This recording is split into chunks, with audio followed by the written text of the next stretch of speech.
Welcome, brave souls, to Ghost Gumbo, where darkness meets storytelling. I'm your guide, Aiden, and tonight we embark on another journey into the realms of the eerie and unknown. Prepare yourselves for a tale that will send shivers down your spine, a story that will linger in your thoughts long after the final words have been spoken. So, dim the lights, gather close, and brace yourselves for Why I Will Never Hike the Appalachian Trail. The Appalachian Trail, a winding serpent of wilderness stretching across the eastern United States, beckons to adventurers like a siren's song.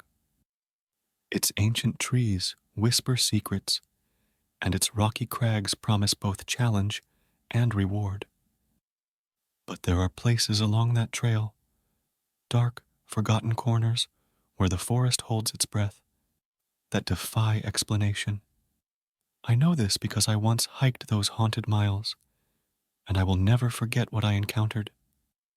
It was late autumn when I set out, my backpack heavy with supplies. The leaves crunched underfoot, and the air smelled of damp earth and decay. I reveled in the solitude, the way the world seemed to shrink to just me and the trail. But as the days passed, I noticed something odd. The birds fell silent when I approached certain sections. Their song ceased, replaced by an eerie stillness that clung to the air like spider silk. One evening, I made camp near a gnarled oak tree. Its twisted branches reached for the sky, and its roots seemed to dig deep into the very bones of the earth. As darkness settled, I heard a rustling, a soft, deliberate sound that sent shivers down my spine. I unzipped my tent and peered out, expecting to see a curious raccoon or perhaps a deer. Instead, I found a child. She stood at the edge of the firelight, her eyes wide and unblinking. Her skin was pale, almost translucent, and her hair hung in matted tangles around her face. She wore a tattered dress, and her feet were bare. But it was her eyes that held me, their depth, their agelessness. She looked neither frightened nor curious. She simply stared. "Hello?" I said, my voice barely more than a whisper. "Are you lost?" She didn't answer. Instead, she stepped closer, her bare feet making no sound on the fallen leaves. I could see now that her dress was stained with mud and something darker, something that looked like blood. "Where are your parents?" I asked, my heart pounding. "Are you hurt?" Still, she said nothing. And then, with a suddenness that made me gasp, she vanished. One moment she was there, and the next, she dissolved into the shadows, leaving only the echo of her presence. I slept fitfully that night, my dreams haunted by the child's eyes.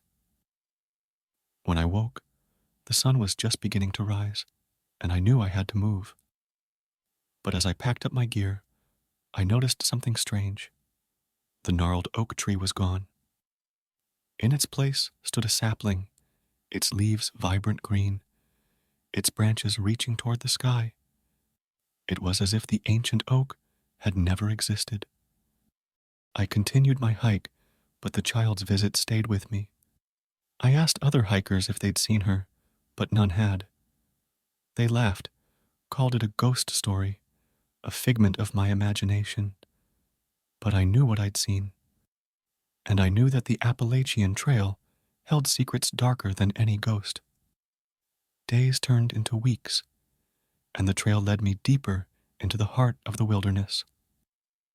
I encountered other strange phenomena. A stream that flowed uphill, a clearing where the stars seemed to dance in patterns I couldn't decipher. And always, the child appeared, sometimes at the edge of my campfire, sometimes standing just off the trail, her eyes following me. I pressed on, driven by a need to understand. But as the days stretched into months, I grew weary. My body ached, and my mind played tricks on me. I saw shadows move in the corners of my vision, heard voices whispering in the wind, and always the child watched. Then, one morning, I woke to find her standing over me. Her eyes were no longer empty. They held a hunger, a desperation, and as she reached out, her fingers brushing my cheek, I understood. She was the spirit of the trail, the guardian of its secrets, and she hungered for company, for someone to share her burden. I had stumbled into her domain, and now she would never let me leave. So I turned back. I retraced my steps, my heart heavy with regret. The child followed, her footsteps silent on the forest floor.